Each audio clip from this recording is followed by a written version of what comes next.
This is not an iTip. Guys, when I first saw this new hair extension technique, which is called on-stage hair extensions, the guy was trying to explain it to me. The world educator from Australia was on the phone saying, well, you take this link or this bead and you crimp it. And I said, oh yeah, I've seen those. And he said, no, you haven't. It's brand new. And I said, yeah, an iTip. He said, it's not an iTip. I said, well, what would you be putting in that link or bead?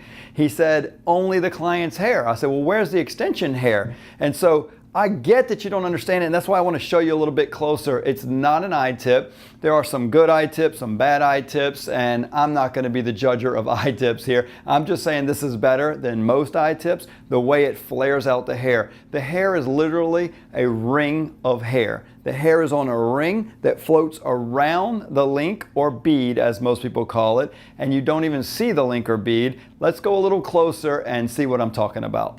So I'm not saying all iTips are really thin like this. I did literally pick this up at a local beauty supply. This is a typical size ring, about a 4mm ring, where ours is a 2.5mm ring. So big difference there. But what's happening here is this ring here has the iTip and the client's hair going through the same ring. So when everything's in that same ring, the iTip is getting damaged along the way, or there's space on each side of this ring when it gets crimped in there. The iTip's in the center and there's space on both sides, which can trap some moisture, and just a lot of inherent differences here. All the hairs kind of close together. Whereas with this one, this being the link that's holding it all together, each hair comes in a pack like this, and we'd pull each strand out and it would kind of look like this. And I just want to show you here that the ring of hair, each one comes on its own thread or needle. So when you pull the client's hair through this ring,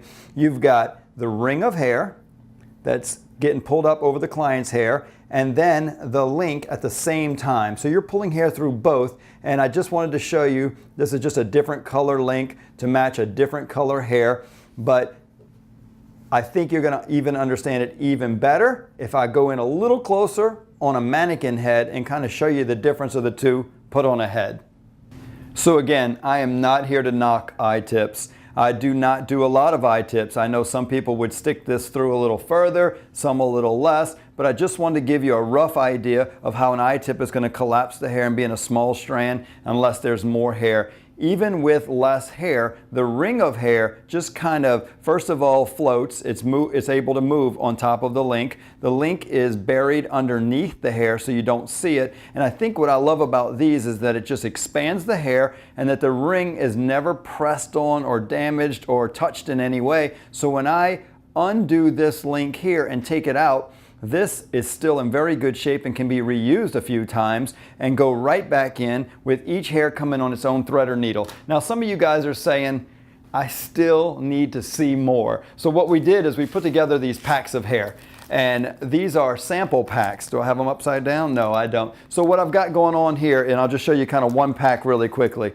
We've got single plus density and a double density. So I've put them both at a length that we provide, 10-inch hair, natural body, so it's an actual representation of our hair, 10 inches long in the natural body texture, one of each density that you can get. Now, I can't promise it's going to stay in very long unless you use our special tool that puts a special little groove in there, but at least you can get an idea of how small it is, how it works, and try and use any tool to just kind of crimp it in, or buy just a tool for $100 and give it a try.